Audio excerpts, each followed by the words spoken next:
Okay, so here is the United States. Here is the world.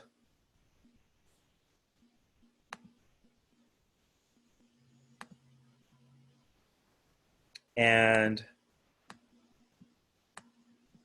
here is Europe, South America, Africa, Australia.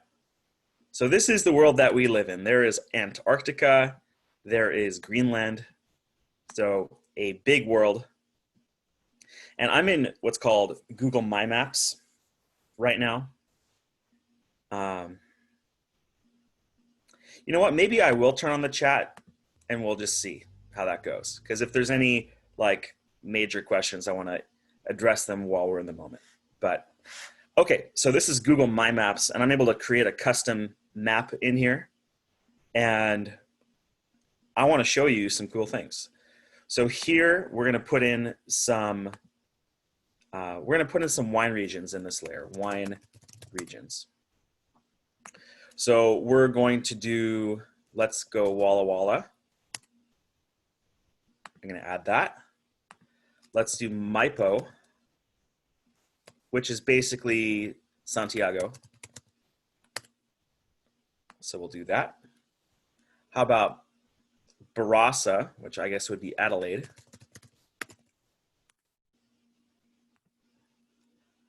We'll do a couple more. We'll do Bordeaux in France. And how about Napa Valley? Okay, that's a good start. And then we can go back out into the world. And look, okay. I'll just center it there. Oh, we should probably add in Cape Town. And maybe even Mendoza. Okay, so now we've got some of the major centers of wine in the world.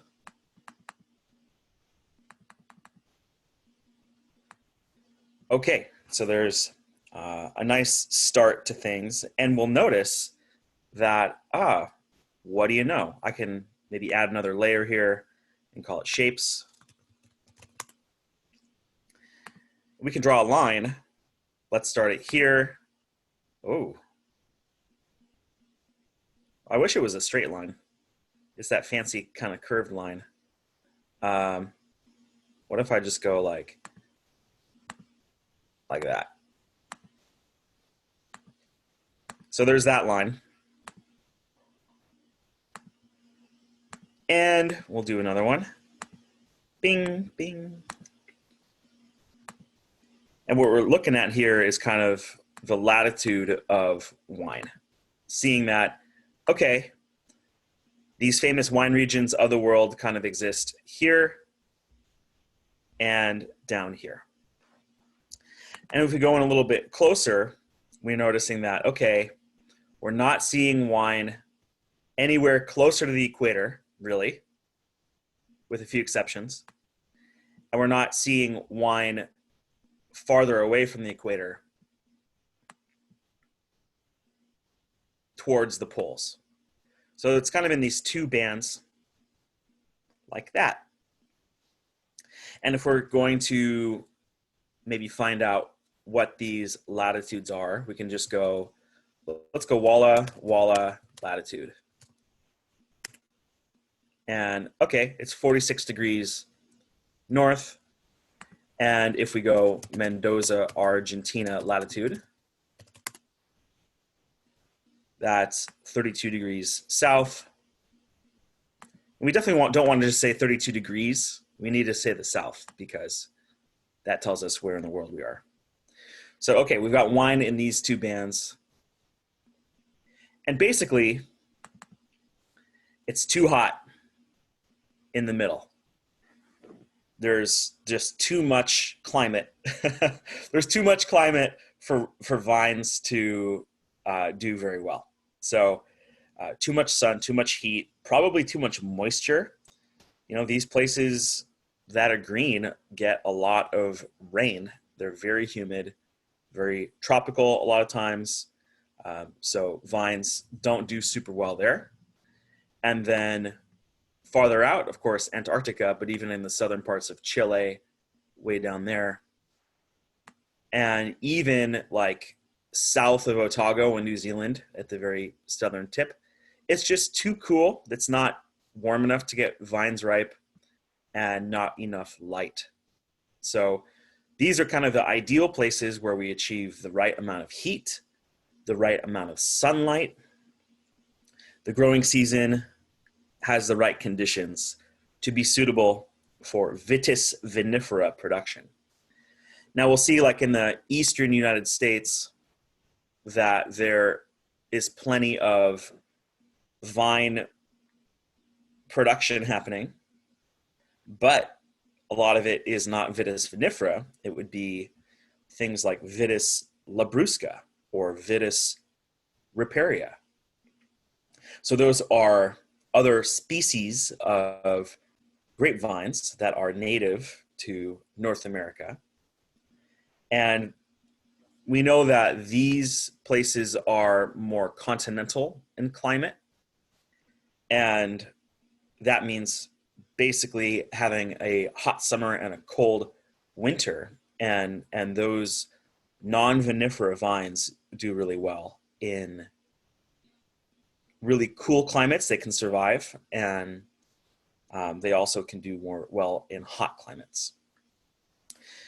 Versus over here in the West Coast, where we see a lot of fine wine production, like in Washington, Oregon, and California, these places are relatively maybe not as cold as places on the East Coast, especially down in California. We're seeing a lot of Mediterranean climate here. It's definitely continental climate in Washington State with these hot summers and cold winters. But it doesn't get so cold that the vines basically croak and die. Whereas in the East Coast, it can get, so many negative degrees, below Celsius, below Fahrenheit, that the vines just croak if they're vinifera. Because vinifera is relatively fragile compared to the American vines, but we can get complicated here and look at rootstock. So here's the Jancis Robinson Oxford Companion, which is basically my favorite resource for studying wine. And we can open up the rootstock entry here, and basically I don't understand this article because it's, especially once we get into like individual rootstocks and it gets into all these different freaking rootstocks, like I don't know, I feel like it's over my head of all these different options for rootstocks. But I think it's still interesting to learn about this. I mean, a lot of these rootstocks are crosses or hybrids of just the rootstocks, and then vinifera will be grafted on top. So if I'm going to maybe draw a really pretty picture here of what that looks like, if like this is our vine plant and we have a double cordon, look at how pretty that is. I get a gold star for that. The rootstock is just down here and goes below ground. And if we zoom way in, like the rootstock graft is what connects the Vitis vinifera and let's say the Vitis labrusca. And that rootstock is done usually in a nursery. I wonder if there's an image. Vine rootstock graft. Oh, look at that. It's basically the same exact precise photo that I just drew. But they're doing like a little graft there, and I love Google Images for studying. So they'll make a little cut. I don't know. I don't really know that much about it, but look at that. They're grafting in there. I don't know. I'm not a vineyard expert, but I do know that you have to put rootstock of American rootstock because of our friend Phylloxera. Now, Phylloxera is super cute. It's this little guy here, and it will destroy the roots of vines. And so we go back to our map here of the world of wine. Traditionally, that world of wine was centered on Europe, and probably vines originated in this part of the world, something like that. And then thanks to various empires was brought west, but probably started over here. So it was brought west, did really well, until people started crossing the Atlantic and somebody thought it'd be a good idea. Oh, they have like their own vines over here. So we'll bring the vines, boom, over to Europe, and see how they do in Europe. Well, big mistake, they brought back Phylloxera to France. And it started in kind of Burgundy, Rhone area in the late 1800s and spread and basically decimated all the vineyards of Europe. But then somebody was like, oh, well, what if we use just the rootstock of these American vines and sort of attached the European vines onto it? And that ended up being the cure, is by grafting just the kind of Phylloxera resistant roots onto the stalk of the vines. They were able to not have the Phylloxera devastation as before. So it's a little bit like with a vaccine of, well, maybe it's not like a vaccine. I don't really know a good comparison to anything else. But it's, yeah, I guess it is like a vaccine because in a way, the disease came from American vines, but so did the cure. So anyways, all of the vineyards of Europe basically had to be replanted with these Phylloxera resistant rootstocks, except for a couple areas that have very unique conditions where Phylloxera doesn't like to live. So let's say Colares in Portugal, which is right near Lisbon. There's Lisbon. Colares in Portugal is right near the coast, and being that it's near the coast, you can guess that it has sandy soils, which is totally true. And the vines, let's go back to this. The vines in Portugal are often like planted right in the sand. And the thing about Phylloxera, I kind of want to go back to my Phylloxera image, is this cute little guy likes clay. It likes to walk through clay. And if you ever picture like the classic Chevy commercials where they're racing in the desert, so like car desert commercial,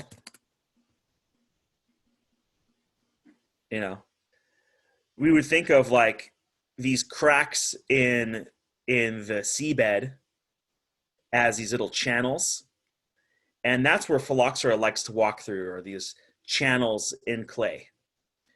But if you have sand, basically Phylloxera can't walk around in there. There's no water retention. The water just drains right through.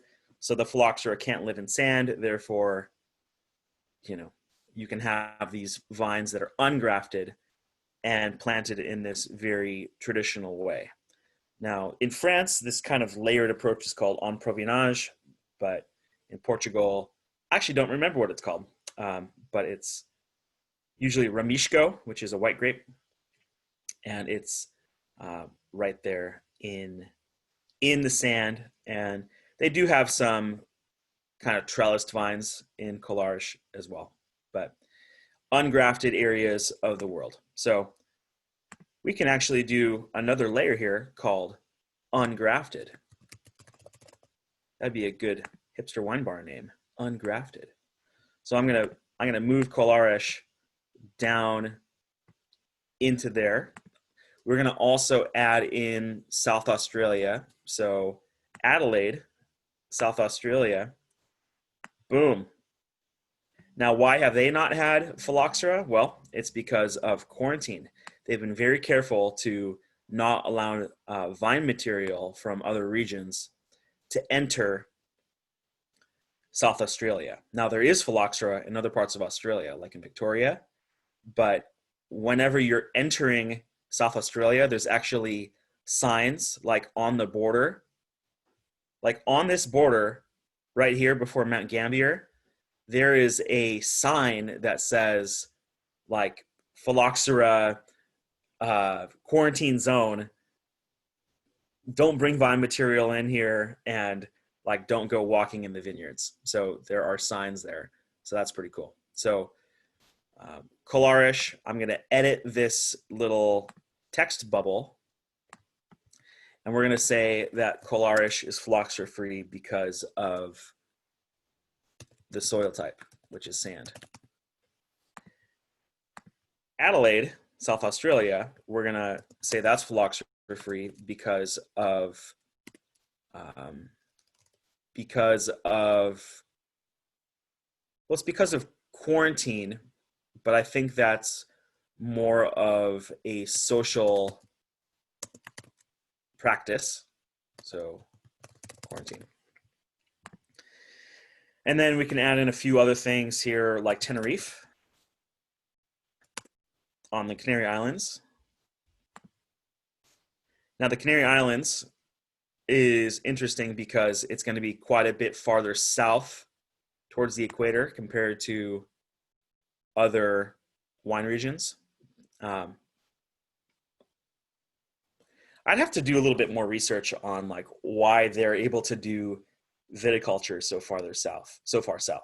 So that's something to look into. But they are phylloxera free, and I think it has to do also with their soil type and quarantine. And they have more of a volcanic soil, and something about being an island is helpful with that. We'll also throw in Santiago because Chile is phylloxera free, and that's quarantine. So it's a combo. Now, for the longest time, Washington State was phylloxera free, but we're just starting to see some pop up in Walla Walla, unfortunately. But a lot of it has to do with that the winters get super cold, and I don't think phylloxera likes the super cold winters. And I think the winters in Washington State actually are quite a bit colder than in other regions. But if we hop over to Bordeaux, and basically all of France, there are very few phylloxera-free zones. There is one, and if we go France, actually Bollinger in France, they've got some ungrafted vines that are planted on that on Provenage style vine training system. I don't know if there's pictures, but let's check it out. Bollinger ungrafted.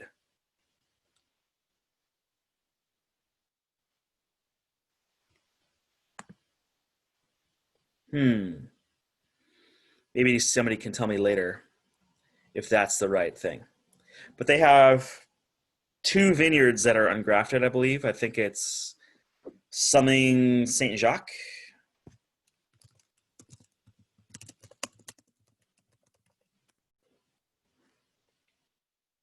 and Chaude Terre ungrafted.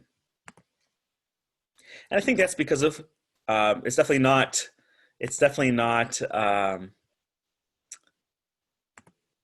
because of quarantine, because there is phylloxera everywhere in France.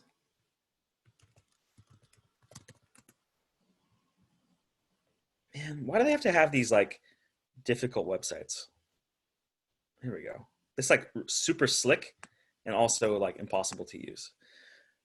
So we're just going to copy this and put it somewhere else like that. Let's check out the chat. Okay. So Bollinger, Clos Saint-Jacques, and Chaude-Terre, no phylloxera, Provenage. Yeah, it doesn't really go into it, but it's because of the soil, I believe.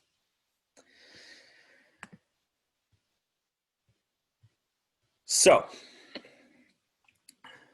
we're going to talk a little bit now about the region of Bordeaux. We've talked about a few things so far, just a quick recap in case you're new. We talked about some latitude like that. We talked about some major regions. We looked at phylloxera. We looked at rootstock. We looked at Bollinger. And now we're going to look at Bordeaux.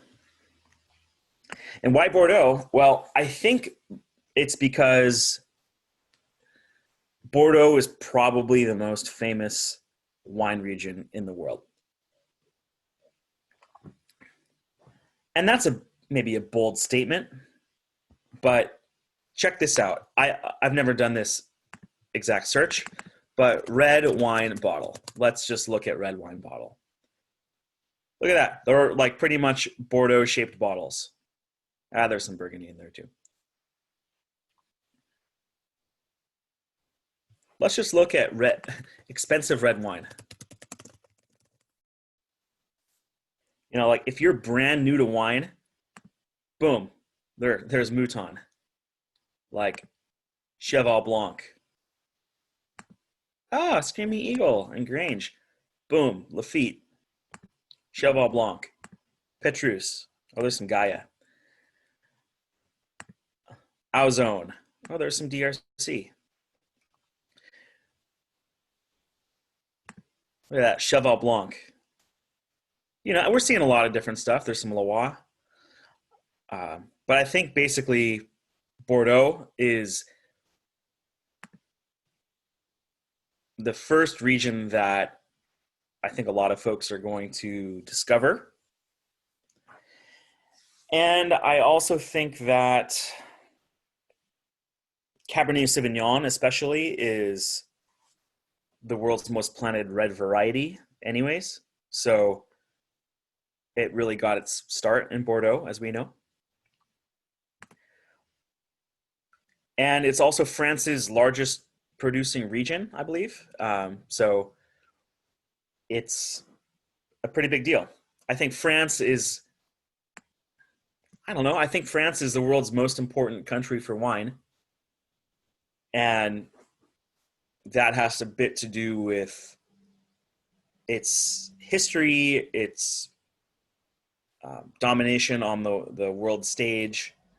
But you think about international varieties of grapes that are grown all around the world, they're all pretty much French varieties. Cabernet Sauvignon, Merlot, Pinot Noir, Chardonnay, Syrah. Even Riesling is I guess, sort of a French variety if you think about Alsace. And, you know, we'll see some like Tempranillo grown elsewhere, and we'll see some Sangiovese grown elsewhere, but most other grapes are unique to the countries that they're from. I mean, Italy has, you know, hundreds of different varieties, most of which are only seen in Italy. Same with Portugal. Same with Greece has a bunch of varieties, but you're not seeing Casino Marvro grown in, well, probably like Willamette Valley for a hipster wine, but it's really not planted in wide amounts. I think part of that is because a lot of these French varieties can do well in a lot of different types of climates. France kind of has this in-between climate where it's not as like cool as Germany. It's not as hot as Italy and Spain.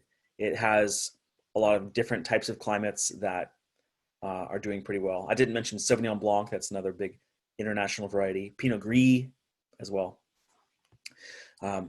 But here we are in Bordeaux. Now check this out. I can change the base map here, and here's satellite. That looks pretty cool. But I like terrain. I think terrain is nice because it shows us contours and different things.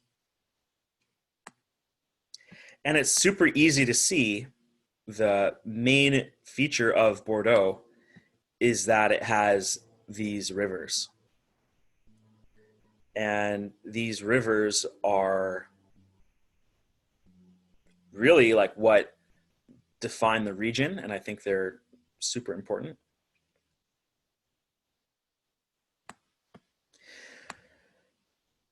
So the confluence of two rivers, or really the confluence of a river and an ocean, is called an estuary. I don't really remember the name of the confluence of two rivers. I don't really remember what that's called. But here we have the Garonne River is farther west, and then the Dordogne is farther east. And it basically sets up some really good situations for viticulture, having to do with climate, irrigation, soil types. It all kind of comes together thanks to these rivers. And what's pretty neat is the city of Bordeaux is not far at all from some major wine regions. So Pessac is where like Chateaubriand is. And that's 3 miles in a direct line there. So that's pretty cool.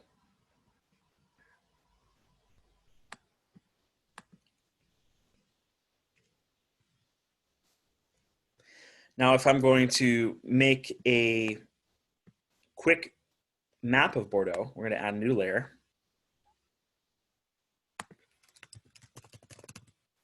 Call it Bordeaux. And we're just going to add in, let's do some shapes.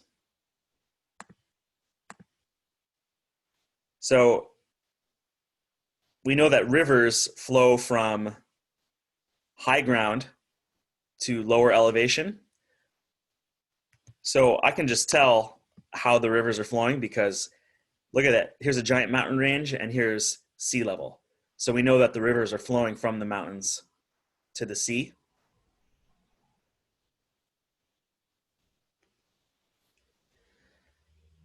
And so if a river is flowing this way,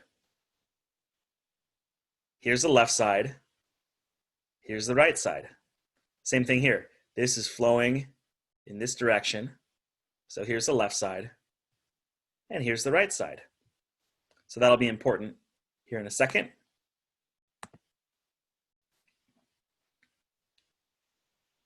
So basically here is the left side of the Garonne River. So we call that the left bank. And check this out. That's the right side of the Garonne River. So we call that the right bank. So when we say the left bank and the right bank, it actually kind of refers to two different rivers. I'm just sort of realizing that now, talking out loud, because the Garonne River's left bank is that, and the Dordogne River's right bank is that. And in between, there's this little place called the Entre deux mers, which means between two seas. So that's another little subregion there. And then just below the city of Bordeaux is this area called Grave. Yeah, and so basically that's Bordeaux. I'm just going to drag this up here like that.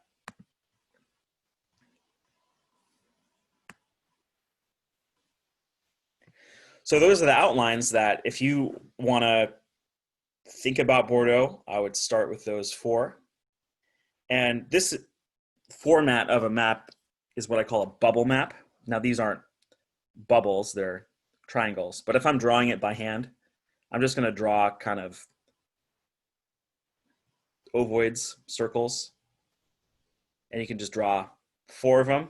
And if you show this to your buddy who's studying wine,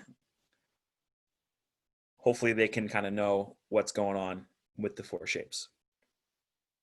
And if we want to add in some individual appellations into these, I think that would be great. So let's do left bank first. We can do Pauillac. Let's do Margaux. Or on the right bank, we can do Pomerol, Saint-Emilion,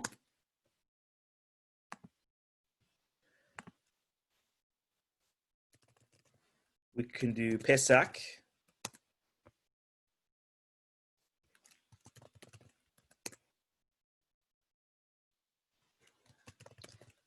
yeah, we'll just do Pessac.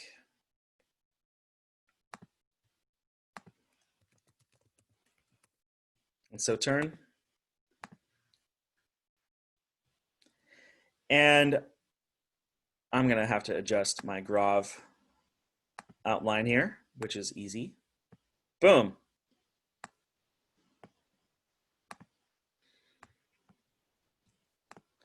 I don't have anything in here yet. What should I put in here? I don't know. Entre deux Mers is kind of tricky because there's not like any one area that's as super badass as the others, I'm afraid. I'm just going to pick one. That sounds cool. How about Sal Bouffe? I like that. That's a cool name, Sal Bouffe. So now we have some more detail in our map. We have the region of Bordeaux, we have some subregions, and now we have individual appellations. So this is a nice sort of Russian nested doll approach. We're going from big to small. You know what the Russian nested dolls are, right? Well, we've got big down to small. But I think a really important thing about studying wine is to like get this far, and then before we learn anything about soil types or history or viticulture, let's look at some producers. And I've done something nice for you is I've made a little chart of producers. So I want to make this not at all overwhelming, so I'm going to hide these rows for now. And we're just going to start in this area called Haut Medoc, which is right there. And Haut Medoc basically refers to things on the left bank, for keeping it simple. So Haut Medoc, I didn't even put a bubble in there for Haut Medoc, but it's basically left bank. And it's left bank that aren't quite like, okay, let me just talk at you for a second here. Think about these as like neighborhoods, okay? And let's say we're in Los Angeles. Pauillac might be Venice, and Margaux might be Santa Monica. Those are pretty awesome, like showstopper neighborhoods. And then maybe you have an area that's just a little bit farther out that's not as well known. Um, Pasadena, I don't know, like that. Maybe that's not a great example, but it's basically it's a good neighborhood, but it doesn't have the same reputation um, as these other two, or even like La Brea or whatever. Like I would rather live in Venice than La Brea. So, anyways, like Margaux, oh, super awesome neighborhood. Pauillac, yeah, that place rocks. Like Listrac Medoc is cool, you know. Mouly on Medoc, they're great. Um, but they don't have the same prestige as these other neighborhoods. Okay, so Haute Medoc is a great appellation that encompasses some of these second tier neighborhoods. Is I guess what I'll say. So what I've got here are three producers from Haute Medoc: Chateau Sauquillant de Malay, Chateau Cantemerle, and Chateau La Lagune. So we have three producers there. And they're at kind of three different price points. So to use more of a car analogy here, Sauquillant de Malay is kind of the Audi level, Ferrari level, Bugatti level for La Lagune. And as far as Haute Medoc goes, like Chateau La Lagune is like a Bugatti, you know. Now they love to do their rankings in Bordeaux of like saying who's cooler than who. So that's where this Medoc classification is one of the rankings. And we'll see that like the fifth growth has maybe a lower retail price than the third growth. And I got these average retail prices using Wine Searcher, and we might get into Wine Searcher at a later time.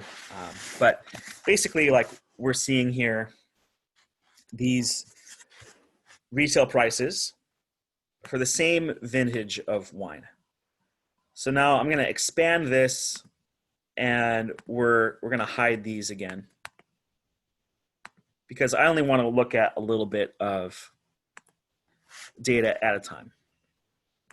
So now we have a more fancy neighborhood, Pauillac. And within Pauillac, one neighbor has an Audi, one has a Ferrari, and one's got a Bugatti. So check this out, okay? Work with me here. Chateau d'Armillac, fifth growth, $75 retail. Chateau Pichon Longueville Comtesse de Lalande, second growth, $225.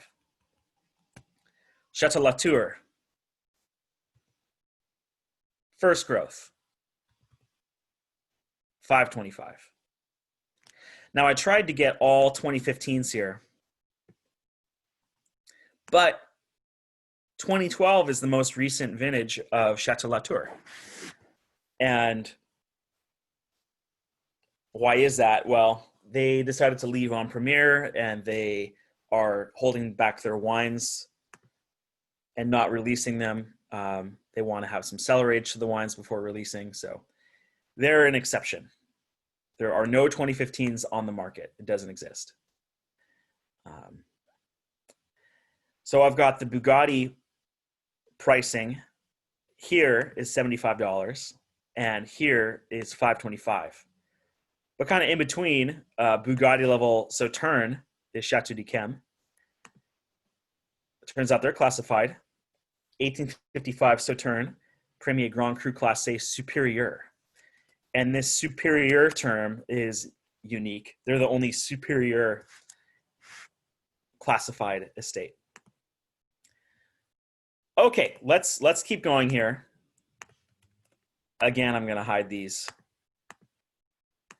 Down in Pessac-Léognan, another awesome neighborhood.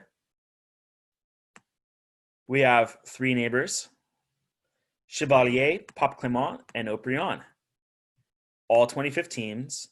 And look, we got $100 for one, $150 for another, $650. And turns out that they're all classified. Both the white and the red wines for Chevalier are classified. Just the red wines of Pop Clement are classified. And Haut-Brion got classified twice. In the Medoc, it's first growth, and then it appears in the Grave classification. So that's cool. Now, Domaine de Chevalier is a little bit unique because it has this domain title, which we see more in like Burgundy, and versus Chateau is more of a Bordeaux thing. So that's a bit of a different subject. So now I'm going to open up the rest of the spreadsheet here, now that we kind of know how it works. So some bonuses in Pauillac are also in the Bugatti level. The 2015 Mouton Rothschild, $800 retail. Dang, we're getting expensive.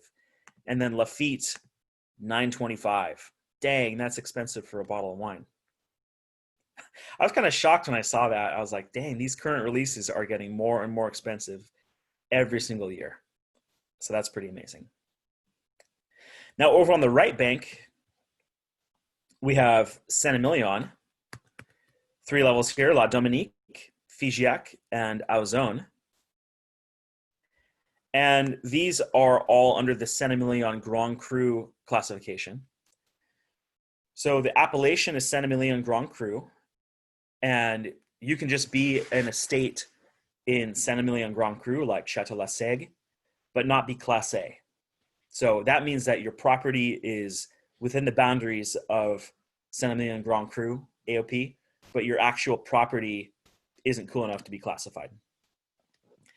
Now, if you're just, there's 3 levels then.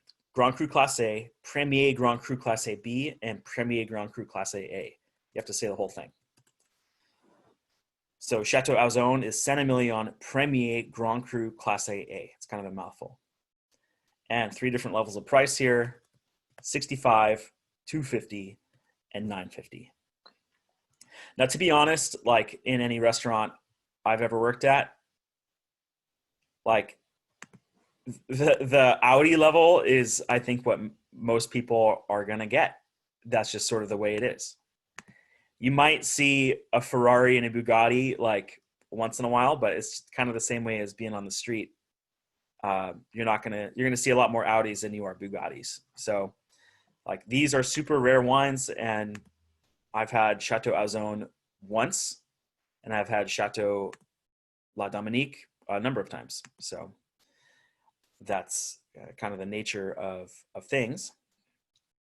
Next neighborhood here, this is left bank, Margaux, Giscourt, Palmer, and Margaux.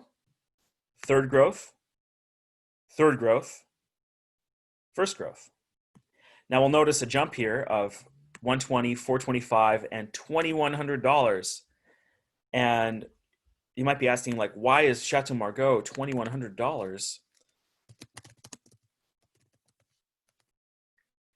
Well, normally the label looks like this. That's the typical label, unless it's 2015, in which it looks like that, and it has homage à Paul Pontellier label. So because of that special, unique branding to honor their guy, Paul Pontellier, I think that's the reason that the 2015 is so amazing. And we can talk about Paul Pontellier another time. Now on the right here in column G is a link to like where we can actually see these prices in real life.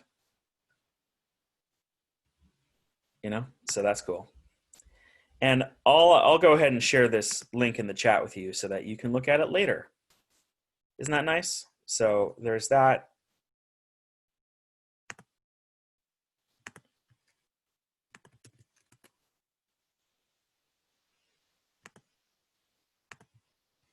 And there's that.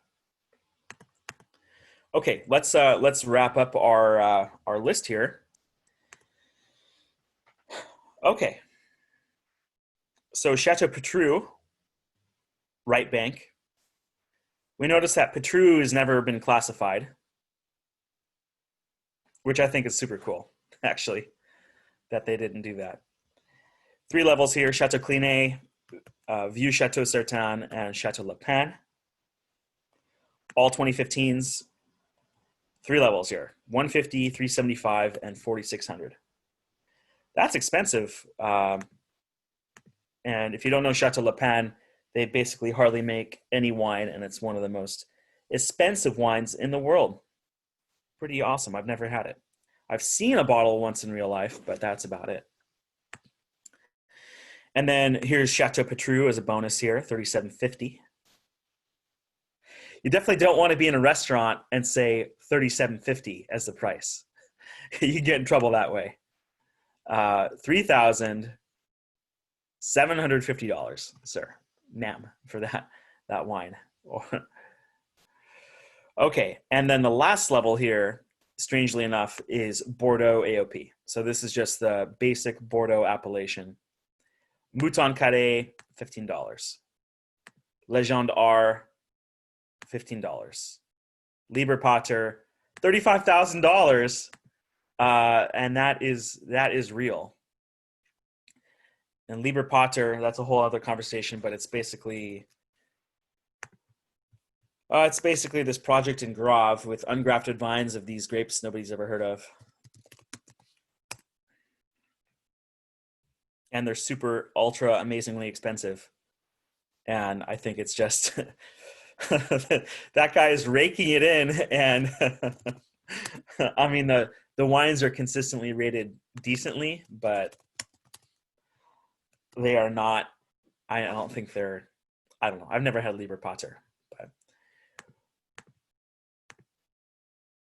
Like, for real, like a case of 3 is $100,000. Like, I don't know. Let's drink some Le Pen before we drink Liber Pater. So, now if I wanted to get super fancy, I could go ahead and add in like wineries onto another layer here. I'll just add a couple for fun. So like Chateau Petrus. You know, we could do that. We could do Liber Pater if we want to. And maybe Chateau d'Yquem. And then we could plan a little road trip. Who wants to go on a road trip around Bordeaux? That sounds great. So I've talked now for 50 minutes, and it seems like the time has flown by for me. Now, at this time, I'm going to stop sharing my screen and unmute everybody. And if you have any questions or want to talk with me for a few minutes, we can do that until 10. So let's see here.